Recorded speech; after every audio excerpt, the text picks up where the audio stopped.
Hello, this is that creepy bald guy, and today we're going to be reviewing To Boldly Flee. Doesn't that douchebag MartialHorror have anything better to do with his time other than harass these poor reviewers? No, not really.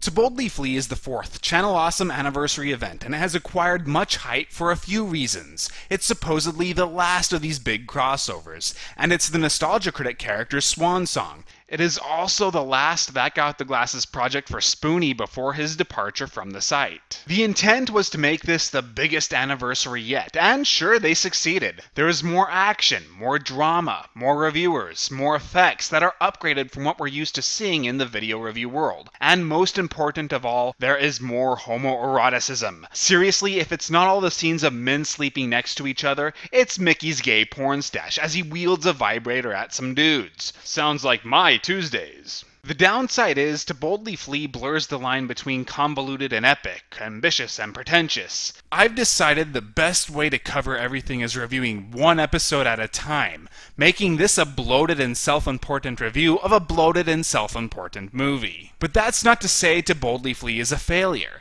In its own way, it's mostly a success. But it's just, I don't know, complicated. The plot is really cluttered and sometimes confusing, so if you find yourself getting lost, don't fret. Just go to the Cinema Snob's website and read his descriptions of each episode. Then everything will start to make sense. So these are all the plot points introduced in Part 1. Mati's death creates a black hole. Pa picks up on it and reports this to the Space Research Committee. The Nostalgia Critic is still haunted by Mati's sacrifice, and he has pink curtains. There is a love triangle that is established. Film Brain is clearly in love with the critic, but it is unrequited as the critic hasn't gotten over Mati. I am just such an amazing critic that I could see subtext even if it's not really there.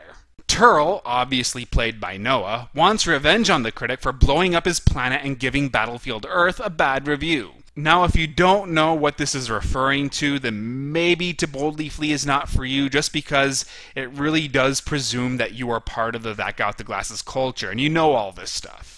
Congress passes a bill called SUCCA, the Stop the Unstoppable Copyright Killers Act, which makes it illegal to use copyrighted footage. The Nostalgia Critic is then placed under house arrest for this reason. Turl is working under a mysterious villain known as the Executor, played by Rob Walker. Turl then forms an alliance with Lame R. Prick, the sponsor of SUCCA. Linkara is pwned by Mechakara, who takes his place. Spoonie shows up at the critic's house, acting strange. The last angry geek arrives, and we learn that part of Mati's character is possessing Spoonie. The Nostalgia Chick visits the critic, and the less developed love triangle between her, Todd, and Lupa is established. I won't spoil the last point, but it shows that Mati actually resents the critic for abandoning him. That's 13 plot points to set up the story. Okay, 12 if you're not awesome like me. But that's way too much. And we're only in the first video. Kikassia only had like 4 plot points, and as for Suburban Nights, I don't really remember what the plot even was. So yeah. But I could forgive the fact that they spend the full 40 minutes setting all of this up, even though the next video is also dedicated to building up the actual plot. My issue here is simple. Too much screen time goes to non-reviewers. Now, I am going to be fair, I thought the acting by all of them was pretty good. They were far more interesting than they were in Suburban Nights. But while I like Prick, I'd rather see Jew Wario doing George Takei. But enough of my sexual fantasies. These side characters were certainly an improvement, but I watch these anniversaries for the reviewers, not them. I also felt that a lot in the script wasn't necessary. The scene where the Executor and Turl discuss converting Spoonie 1? Pointless, as neither of them ever interact with him. The SUCCA storyline? Honestly, it sort of dissipates around Part 3. Even Mati doesn't feel relevant anymore. I personally thought he had proper closure in the last movie, and since Bargo doesn't make a grand return, what he shot during Suburban Nights doesn't count, there won't even be a great payoff. I felt that the plot hole was enough of a plot, although that sounds really weird saying out loud. And I know that Mati's death is what caused it, but they could have easily written around that and given some other reason as to why the plot hole is there. It just, I don't know, I liked how they concluded that character in the previous film, and I didn't really see why they felt the need to drag it out here. I just felt like they could have slashed so much of this down in the editing room. Some scenes go on far too long. Other gags just don't work, like Prick unable to turn on the computer, and the story could have been condensed without losing its flavor. To be fair, part 1 is really where most of To Boldly Flee's flaws come to rest, so it does get better from here. The direction is solid, but we're missing an element that was present in Kick-Assia. I loved how on paper it was a farce, but it was staged, shot, edited, and scored like it was a badass epic. This made the action and drama rather comical, but this time it seems like it wants to be legitimately dramatic and edgy. So when the nostalgia critic is depressed, those scenes are not intended to be funny, they're intended to be sad. I'm just not sure I agree with how the film decided to approach that. It does occasionally become awesome though, thanks to the stellar camera work and the kick-ass score. The ending is especially intense. Furthermore, there were a handful of golden comedic moments. I liked a lot of the interactions, but in a 40-minute video, a handful is not enough. If 15 minutes or so was cut out, I probably would have liked it a lot more. While I did not fully enjoy myself, I was interested in seeing how the movie would play out in future installments. So I'm going to have a little bit of fun here and rate each episode on a scale of 1 to 10. And for episode 1, I'd probably say a 4.5 out of 10, which is slightly below average. But screw plot and direction, what about the reviewers themselves? I shall end each video of this review covering various members of the cast. I shall critique them based on how well they did throughout the entire feature, not just the episodes I covered. So let's start with the Space Research Committee. It's headed by Pa, who starts off relevant, but once they get into space is pretty much only there to be Jetsu Otaku's chew toy. He struggles with the more serious exposition-y dialogue, which unfortunately he has a lot of early on, but with the exception of this moment where it looks like he's corpsing. Sci-Fi! Oh, hang on, I got another call. Hey, Mom. Hey. It's good. I'm kind of in the middle of something, Mom. Can I give you a call back? Okay. Love you. Bye-bye.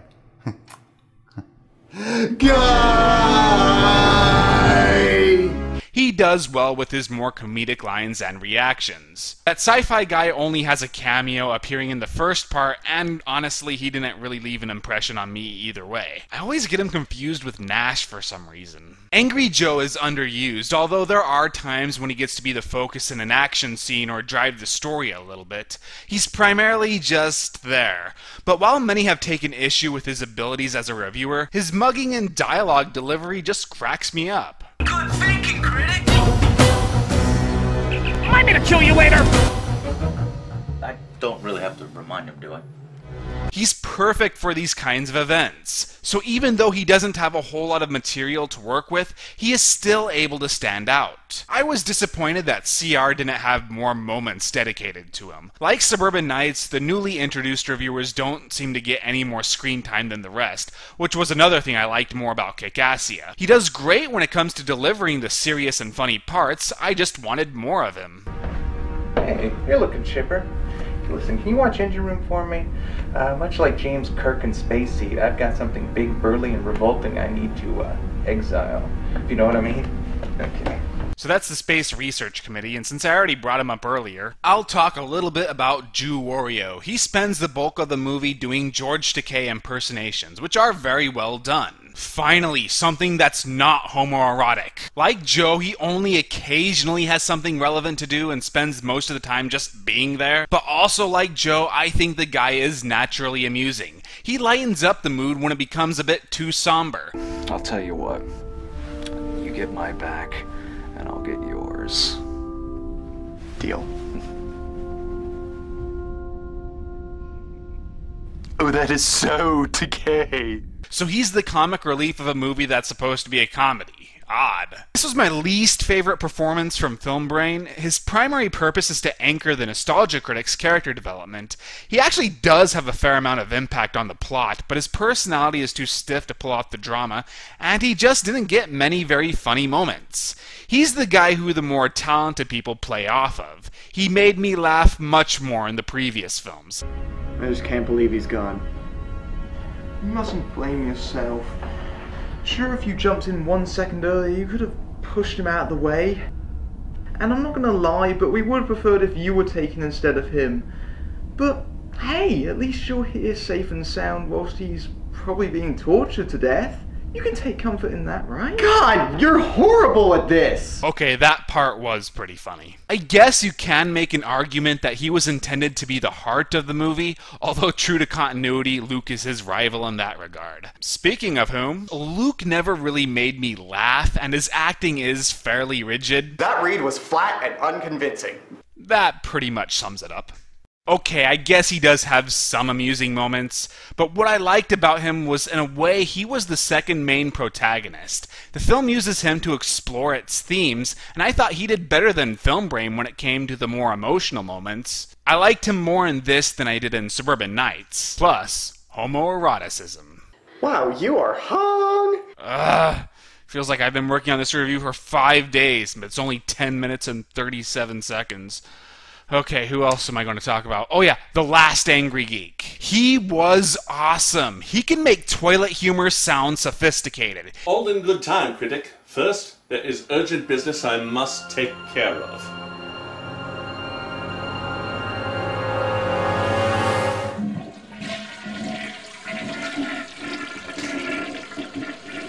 I apologize for any horrors you may face in there, critic. Taco Bell is a harsh mistress. I loved how that played out, but is it just me or did they borrow that joke from Scary Movie 2? He stole every scene he was in, even though it's really just an extended cameo, and he doesn't interact with a lot of the reviewers. But goddamn, I want to see more of him. So that was my review. I hope you enjoyed it. If not, then I guess you're shit out of luck. But everybody wants to know what I think about Dougie Doug retiring the Nostalgia Critic character. Seriously, I review Resident Evil 5 or The Cold Light of Day, and 90% of the comments I get are people asking me about this. So I'd figure I'd go ahead and let you vote to decide whether or not I should re-review the Nostalgia Critic. Just check the link for the information on that. So now we finally come to my favorite part of the review, where I say goodbye.